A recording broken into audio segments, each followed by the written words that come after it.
और बुलेटिन की शुरुआत इस वक्त की बड़ी खबर के साथ करेंगे। दरभंगा से बड़ी खबर आ रही है। गिरफ्तार करने पहुंची पुलिस से झड़प हुई। दहेज उत्पीड़न में फरार था आरोपी। समस्तीपुर में केस दर्ज किया गया था। जितेंद्र यादव की गिरफ्तारी होनी थी और गिरफ्तारी के बाद आक्रोशित परिवार से झड़प हो गई और झड़प में 2 पुलिसकर्मी को दांत काटा और पुलिस और स्थानीयों के बीच रोड़ेबाजी की खबर है। पुलिस ने स्थानीयों पर लाठीचार्ज की है। दरभंगा समस्तीपुर मुख्य पथ को जाम किया गया। लहरियासराय थाना क्षेत्र की ये पूरी घटना बताई जा रही है। तो इस वक्त की बड़ी खबर आपको बता रहे हैं दरभंगा से, जहां गिरफ्तारी के बाद आक्रोशित परिवार से झड़प हुई है। इस पूरी खबर की अधिक जानकारी के साथ दरभंगा से न्यूज 18 संवाददाता विपिन कुमार दास हमारे साथ फोन लाइन पर है। विपिन, क्या कुछ जानकारी है, क्या हुआ वहां पर? क्योंकि ये समस्तीपुर का एक दहेज उत्पीड़न का मामला था, जिसमें वारंटी जितेंद्र कुमार यादव थे, जो लहरियासराय थाना क्षेत्र के अवंडा के रहने वाले थे। उनकी गिरफ्तारी के लिए आज पुलिस, लहरियासराय थाने की पुलिस पहुंची थी। जिसके बाद जब जितेंद्र यादव की गिरफ्तारी हुई, परिजन ने विरोध कर दिया और जिसके बाद परिजन और पुलिस के बीच झड़प हुई, जिसके दौरान पुलिस के द्वारा ये कहा जा रहा है कि बट से जितेंद्र यादव के सर पर वार किया गया। जिसके बाद परिवार के भी लोग जो है 2 पुलिसकर्मी को घायल कर दिए, उनके अपने दांतों से जख्म दे दिया। जिसके बाद मामला बिगड़ता चला गया। ग्रामीण स्थानीय लोग जो है लहरियासराय जो दरभंगा पथ है उसको जाम कर दिया सैयद नगर के पास। जिसके बाद जाम छुड़ाने जब पुलिस पहुंचती है, जो थोड़ा सा बल प्रयोग होता है, उसके बाद दोनों तरफ से पत्थरबाजी शुरू हो जाती है, लाठीचार्ज हो जाता है। अभी कहे तो माहौल पूरी तरह से जो है यहाँ पर शांत नहीं है। दोनों तरफ से लोग उग्र हैं और पत्थरबाजी की जा रही है। जी वाकई विपिन, इस वक्त क्या वहां पर पुलिस प्रशासन की मौजूदगी है या नहीं? क्योंकि जो तस्वीरें देख पा रहे हैं वहां सिर्फ और सिर्फ स्थानीय लोग नजर आ रहे हैं जो आगजनी करते हुए नजर आए। जी, पुलिस प्रशासन, चूंकि ये मुख्यालय है, मुख्यालय यहाँ से जस्ट 1 किलोमीटर पर ही है और जो पुलिस है, पुलिस लाइन से भारी संख्या पुलिस बल की बुला ली गई है और स्थिति सामान्य करने में जुट गई है। जी चलिए, बहुत बहुत शुक्रिया विपिन हमारे साथ जुड़ने के लिए, तमाम जानकारी के लिए। तो तस्वीरें हम आपको दिखा रहे हैं। गिरफ्तार करने के लिए पुलिस पहुंची थी, लेकिन वहीं पर स्थानीय लोगों की तरफ से झड़प की गई, आगजनी की गई, सड़क को जाम किया गया और इतना ही नहीं, पुलिस वालों पर पत्थर भी फेंके गए। तस्वीरें एक्सक्लूसिव हम आपको दिखा रहे हैं दरभंगा से, जहां गिरफ्तार करने पहुंची पुलिस पर ही यह स्थानीय लोगों की तरफ से रोड़ेबाजी की है, पत्थरबाजी की गई है। हालांकि वहां पर पुलिस प्रशासन मुस्तैद है और जल्द से जल्द इस आगजनी को वहां से हटाकर सड़क को एक बार फिर से आवागमन के लिए सुचारू रूप से सही करने के लिए पुलिस की टीम वहां पर पहुंच चुकी है।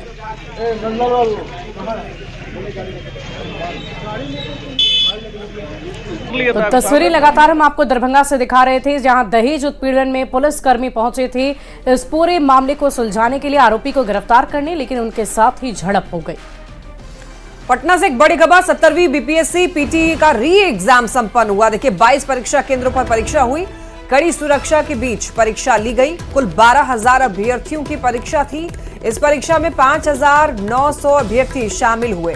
13 दिसंबर को बीपीएससी पीटी परीक्षा हुई थी, इसे रद्द करा दिया गया था और एक बार फिर से ये परीक्षा आयोजित कराई गई थी, क्योंकि जो परीक्षा सेंटर था बापू सभागार, वहां पर धांधली की खबर सामने आई। इसके बाद वहां पर उस सेंटर का, केवल एक सेंटर का परीक्षा जो है वो रद्द करा दी गई और इसके बाद वापस यानी कि री एग्जाम कराया गया। ज्यादा जानकारी के लिए न्यूज 18 संवाददाता संजय हमारे साथ जुड़ रहे हैं। संजय, देखिए, परीक्षा जो है री एग्जामिनेशन पूरी तरीके से कंडक्ट करा लिया गया है, पूरी जानकारी दीजिए।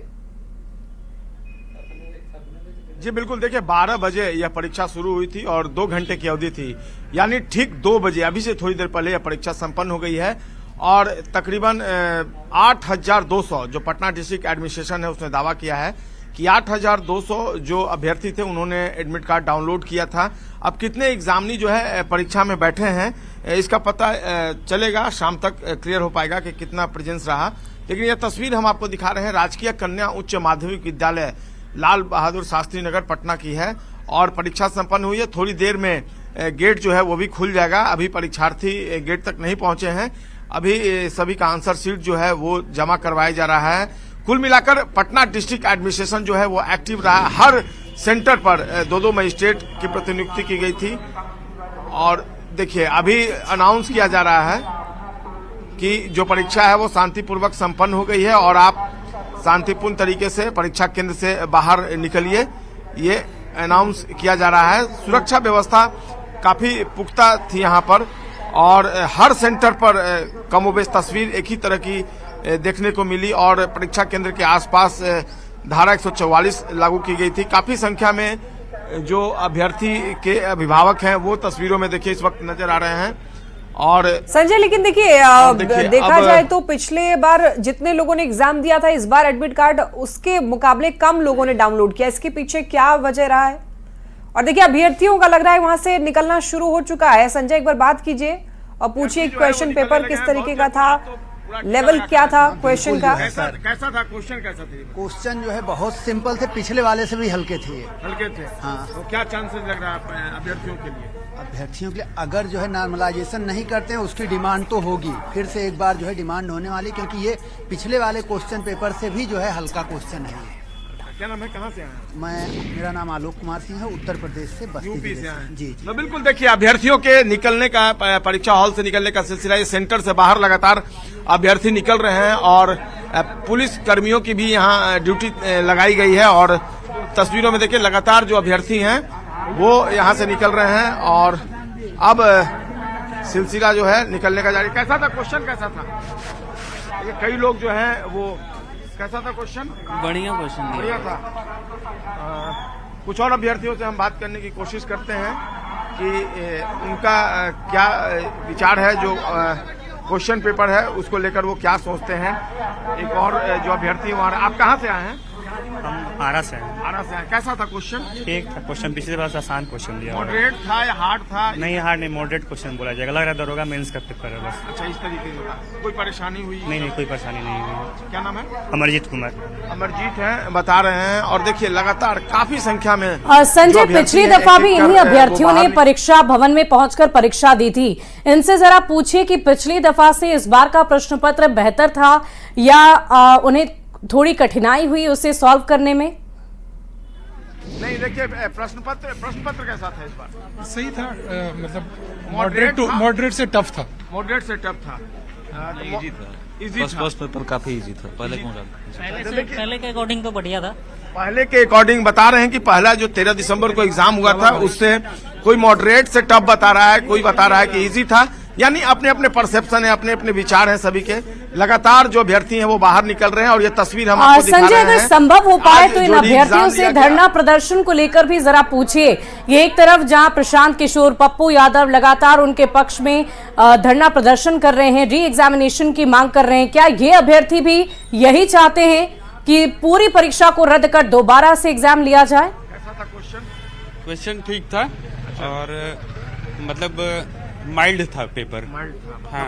13 दिसंबर को जो एग्जाम दिए थे उससे टफ था या आसान था? 13 दिसंबर के एक्चुअली मेरा कुछ और एग्जाम था तो मैंने पेपर का पूरा एनालिसिस नहीं किया था। हाँ। ये बताइए, इस मामले को लेकर लोग धरना पर हैं, अनशन पर हैं, ये होना चाहिए या बंद होना चाहिए? सर देखिए बात यह है कि अनियमितता है अगर, तो लोगों में असंतोष तो रहेगा ही। और ले दे के देखिए प्रशासन चाहे जो भी कहे कि हम मतलब एकदम इक्वालिटी की बात कर रहे हैं, लेकिन आप देखिए तो 2 एग्जाम तो हुआ ही, 2 पेपर हुआ, तो वो तो जो लड़के हैं तो वो असंतोष तो उनके अंदर रहेगा ही कि 2 एग्जाम हुआ है तो अभी किस हिसाब से ये क्या करेंगे। किसी को कोई पेपर आसान लगेगा, किसी को कोई पेपर कठिन लगेगा, तो वो तो मतलब जायज है एक तरीके से आप कहें तो। आपने एग्जाम दे दिया, कैसा था पेपर?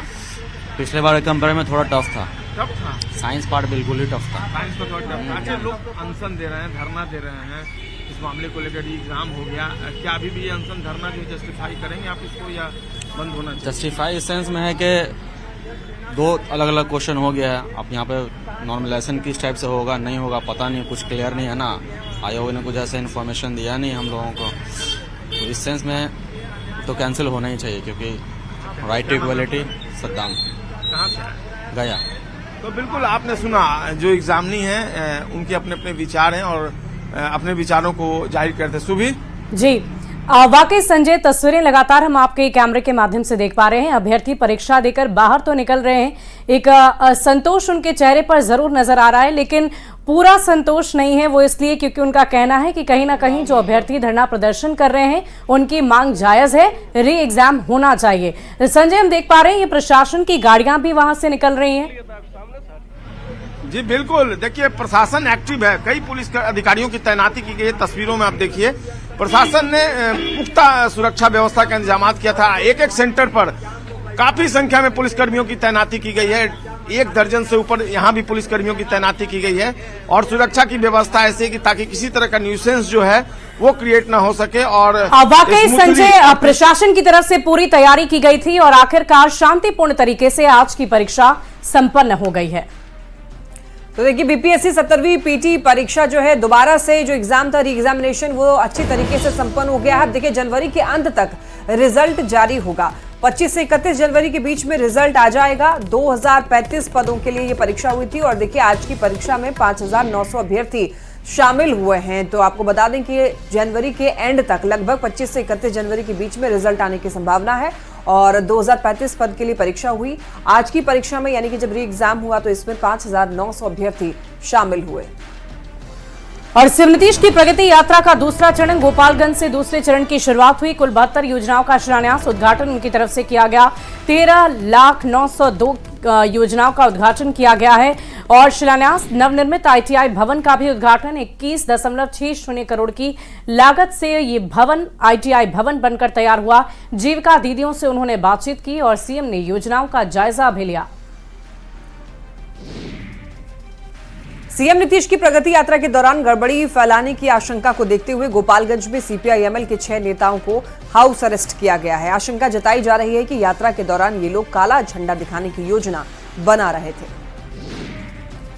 पुलिस ने अज्ञात शत्रु जितेंद्र पासवान, रविंद्र सिंह कुशवाहा को हाउस अरेस्ट कर लिया। गोपालगंज में सीएम का जब तक कार्यक्रम होगा तब तक सीपीआई-एमएल के ये नेता हाउस अरेस्ट रहेंगे। ये चौथी बार हाउस अरेस्ट किया गया है और जब भी मुख्यमंत्री जी आते हैं गोपालगंज में तो हाउस अरेस्ट करके रखा जाता है। मुख्यमंत्री जी को डर है कि जनता इनसे सवाल पूछेगी। हम लोग कोई उनका विरोध नहीं करना था, बल्कि सवाल पूछना था उनसे कि आखिर जो वादा करके आप सत्ता में आए हैं तो वो वादा क्यों नहीं पूरा हो रहा है। जो 5 डिसमिल ज़मीन देने की बात थी, बेरोजगारों को 2-2 लाख रुपए देने, स्वरोजगार के लिए 2 लाख रुपए देने की बात थी, वो पूरा क्यों नहीं हो रहा है। एक बड़ी खबर, बेऊर जेल में छापेमारी की खबर सामने आ रही है। दानापुर से ये बड़ी खबर मिल रही है। आदर्श केंद्रीय कारा बेऊर में छापेमारी, ईओयू ने कारा में छापेमारी की। कारा अधीक्षक विदु कुमार को लेकर के छापेमारी हुई। आय से अधिक संपत्ति मिलने का ये मामला है। जेल अधीक्षक के कई ठिकानों पर छापेमारी की खबर। बोकारो से इस बीच एक बड़ी खबर आ रही है। एनआईए की टीम बोकारो पहुंची। गोमिया के उग्रवाद प्रभावित क्षेत्र में छापेमारी की गई। नक्सली समर्थकों के घर छापेमारी हुई है। बोकारो एसपी मनोज स्वर्गीय ने पुष्टि की है और चतरो चट्टी इलाके में ये छापेमारी की गई है। गठित की है और उसमें एसपी सीआईडी निधि द्विवेदी उसका पूरा संचालन करेंगे। उसके नीचे में डीएसपी रैंक आईओ हम लोगों ने निर्धारित किया है। उसमें 2 एफआईआर हुई है। पहली एफआईआर जो माननीय उच्च न्यायालय झारखंड के आदेश के बाद रातू थाना में एक दर्ज की गई, जिसमें एक विद्यार्थी ने कंप्लेंट डाला था कि उसने परीक्षा में कुछ धांधली पाई थी। उस पर एफआईआर रातू में दर्ज की गई थी। उस एफआईआर को हम लोगों ने सीआईडी में स्थानांतरित कर दिया है। और दूसरी एफआईआर जो है वो जेएसएससी के अधिकारियों के द्वारा लिख करके दिया गया है। और देखिए बड़ी खबर रांची से, जेएसएससी सीजीएल पेपर लीक का ये मामला। आपको बता दें कि इस मामले में अब जांच तेज हो चुकी है। सीआईडी ने 2 मामले दर्ज किए हैं। रातू थाने में दर्ज केस को सीआईडी ने टेक ओवर किया है। दूसरा मामला जेएसएससी की शिकायत पर झारखंड सीआईडी में दर्ज हुआ है और वहीं कथित पेपर लीक के आरोपों को लेकर सीआईडी ने आम लोग और परीक्षार्थियों से सबूत भी मांगे हैं। तो जांच इस मामले में अब तेज हो चुकी है। सीआईडी ने टेक ओवर कर लिया है मामले को। अब बता दें आपको, सीआईडी अब लोगों से पूछताछ कर रही है। कई लोगों से सबूत भी मांगे हैं, परीक्षार्थियों से सबूत मांगे गए हैं, आम लोगों से भी इस मामले में पूछताछ की गई है। तो यानी कि जेएसएससी सीजीएल मामले को लेकर के अब जांच पड़ताल की जा रही है। और दिल्ली विधानसभा चुनाव से जुड़ी इस वक्त की बड़ी खबर आ रही है। दिल्ली के लिए बीजेपी की पहली लिस्ट जारी कर दी गई है। दिल्ली में बीजेपी ने 29 उम्मीदवारों के ऐलान कर दिए हैं और केजरीवाल के खिलाफ बीजेपी ने परवेश वर्मा को उतारा है। दिल्ली आदर्श नगर से राजकुमार भाटिया को टिकट मिला है। दिल्ली से कालकाजी से रमेश बिधूड़ी को टिकट दिया गया है। राजौरी गार्डन से मनजिंदर सिरसा को टिकट दिया गया। शालीमार बाग से रेखा गुप्ता को बीजेपी ने टिकट दिया है। तो बीजेपी की पहली लिस्ट जारी हो गई है। इस वक्त की बड़ी खबर आपको बता रहे हैं। आपको बता दें कि दिल्ली में विधानसभा के चुनाव होने हैं और इसके मद्देनजर अलग अलग पार्टियों की तरफ से पूरी तैयारियां की जा रही है और इसी तैयारियों के तहत अब नामों की घोषणा भी की जा चुकी है। पहली लिस्ट जारी हो गई है जिसमें 29 उम्मीदवारों का ऐलान कर दिया गया है जो इस चुनावी रणभूमि में उतरकर अपनी किस्मत आजमाएंगे और केजरीवाल के खिलाफ बीजेपी ने परवेश वर्मा को उतारा है। देखिए बड़ी खबर है, प्रयागराज महाकुंभ में मुसलमानों की एंट्री बैन करने की मांग है और इसको लेकर के नई बहस अब शुरू हो चुकी है। मनोज मुंतशिर ने एक वीडियो में कहा है कि मुसलमानों के लिए महाकुंभ एक पिकनिक स्पॉट से ज्यादा महत्व नहीं रखता। मनोज मुंतशिर ने इशारों में मुस्लिम धर्म के लोगों को कुंभ में न आने की हिदायत दी। इस्लाम मूर्ति पूजा में विश्वास करता है। समुद्र मंथन से निकला हुआ अमृत प्रयागराज में छलक गया था। क्या इस थ्योरी को मुसलमान मानते हैं? क्या गंगा यमुना सरस्वती के त्रिवेणी संगम का इस्लामिक लिटरेचर में कोई महत्व है? क्या मुसलमान मानते हैं कि नागा साधुओं के दर्शन से जन्मों के पाप कट जाते हैं? मकर संक्रांति और मौनी अमावस्या का कोई जिक्र क्या इस्लाम में है? 5 सवाल, एक जवाब नहीं। तो फिर मेरे भाई, तुम्हारे लिए कुंभ एक पिकनिक स्पॉट से ज्यादा कोई वैल्यू नहीं रखता और तुम्हारी ये पिकनिक हमारे लिए 12 वर्षों की लंबी प्रतीक्षा है।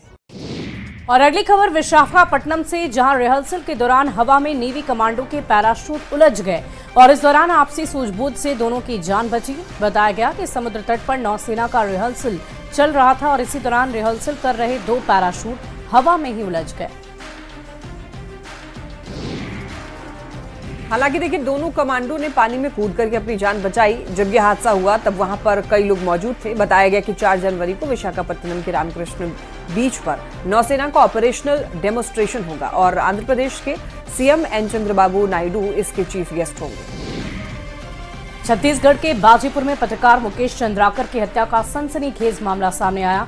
ठेकेदार के घर में बने सेप्टिक टैंक में पत्रकार का शव मिला है। ठेकेदार सुरेश चंद्रकार पर पत्रकार की हत्या कराने का आरोप लगा है और बताया यह जा रहा है कि पत्रकार ने 120 करोड़ के सड़क घोटाले का पर्दाफाश किया था, जिसके बाद उसकी हत्या करवा दी गई। और पूर्णिया से इसी बीच खबर, जहां 2.5 लाख का इनामी डकैत ढेर हो गया। डकैत सुशील मोची का एनकाउंटर किया गया। पुलिस एसटीएफ ने एनकाउंटर किया है। बाइसी की ताराबाड़ी में ये डकैत मारा गया। बंगाल सहित 5 जिले में वांटेड था। 35 से ज्यादा केस में आरोपी थे। बड़ी खबर कैमूर से, बर्थडे पार्टी में लड़की से छेड़खानी के आरोप में एक युवक की गोली मारकर हत्या कर दी गई।